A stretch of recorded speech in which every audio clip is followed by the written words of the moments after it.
Seguindo nossa programação aqui no YouTube, vamos falar sobre Romeu Zema. Acabei de falar com o Mário Sabino sobre o debate da Band e sobre a sabatina que aconteceu na Globo. O primeiro sabatinado da Rede Globo foi Romeu Zema. Ele acabou cometendo uma gafe nessa segunda-feira ao responder sobre o plano para combate à violência contra as mulheres. Durante essa sabatina no Jornal Nacional, ele foi questionado sobre o compromisso que assumiria caso eleito, diante do aumento dos casos de feminicídio. Na resposta, ele afirmou ter uma série de programas contra as mulheres. A gente vai ouvir esse trecho. Candidato a presidente, que compromisso o senhor assumiria no combate à violência contra as mulheres? Eu tenho uma série de programas contra as mulheres que, inclusive, eu levei adiante. Primeiro, ampliar o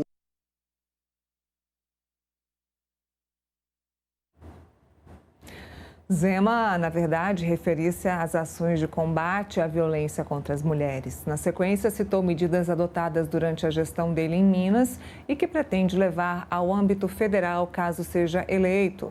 Entre elas estão a ampliação de delegacias especializadas, a criação de casas de acolhimento para vítimas de violência doméstica e o uso de tornozeleiras eletrônicas pelos agressores. Ele defendeu ações de conscientização nas escolas para ensinar as crianças a identificar situações de violência doméstica como anormais. A dívida de Minas também foi alvo de questionamentos. Zema foi confrontado sobre como pretende conter o crescimento da dívida pública federal se durante sua gestão no estado o passivo mineiro continuou elevado. Zema defendeu a venda de estatais federais como a Petrobras, o Banco do Brasil e a Caixa Econômica Federal como parte do plano de ajuste fiscal. Ainda durante a sabatina, ele reafirmou sua defesa de anistia aos envolvidos nos atos antidemocráticos de 8 de janeiro. Zema também declarou que confia nas urnas eletrônicas, embora defenda a adoção de mecanismos de impressão do voto. Para ele, o judiciário brasileiro estaria fazendo mais política do que justiça. E eu quero falar sobre isso com o Felipe, sobre esses trechos do Romeu Zema. A mídia acabou parada, né, no erro aí que o Romeu Zema cometeu, uma bobagem no fim das contas, porque ele apenas se embolou ali, realmente, ele não quis dizer que o programa seria contra a mulher, obviamente, mas toda gafe precisa viralizar, né? Então essa acabou viralizando. É ruim quando viraliza e acaba escondendo as outras partes que são mais importantes de um debate como esse. O Romeu Zema foi muito questionado no Jornal Nacional, e muito bem questionado, sobre a questão da dívida do Estado de Minas, porque ele bate muito numa tecla de que ele pegou o Estado desconstruído e que ele mudou Minas Gerais nessa área financeira, na área econômica e na área fiscal. A grande verdade é que Minas Gerais é um grande devedor e fez uma renegociação de dívidas aí com o governo federal. Não houve uma mudança propriamente dita feita pelo Romeu Zema, não houve um ajuste fiscal, a criação de um programa, a implementação de um projeto específico para melhorar a economia e ajustar a parte fiscal, os impostos de Minas Gerais. Ele também se embananou muito nessa questão, não soube dizer o que faria para o Brasil, até porque foi confrontado.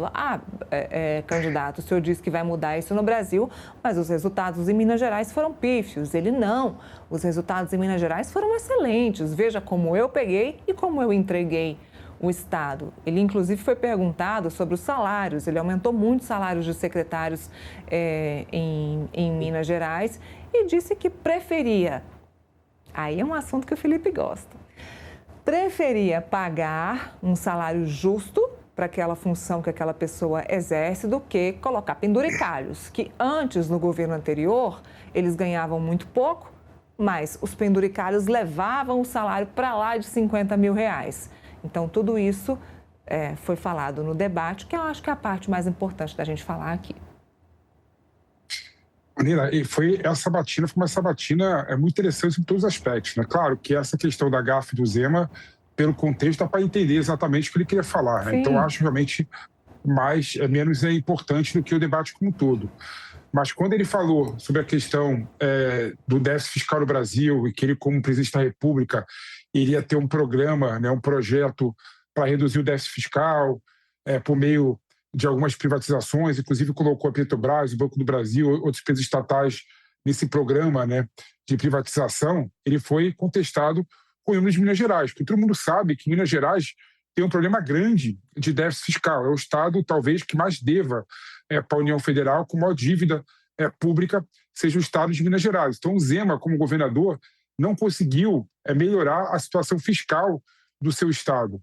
Então, essa questão que ele não soube responder muito bem, porque pelo fato não dá para ele fugir da realidade do estado de Minas Gerais, na minha opinião, comprometeu um pouco. E o ponto interessante de tudo isso, estava vendo hoje mais cedo, né, a declaração do Amoedo, né, que foi presidente do Partido Novo, foi um dos fundadores do Partido Novo, inclusive chegou a ser candidato ao governo, à presidência da República pelo Partido Novo.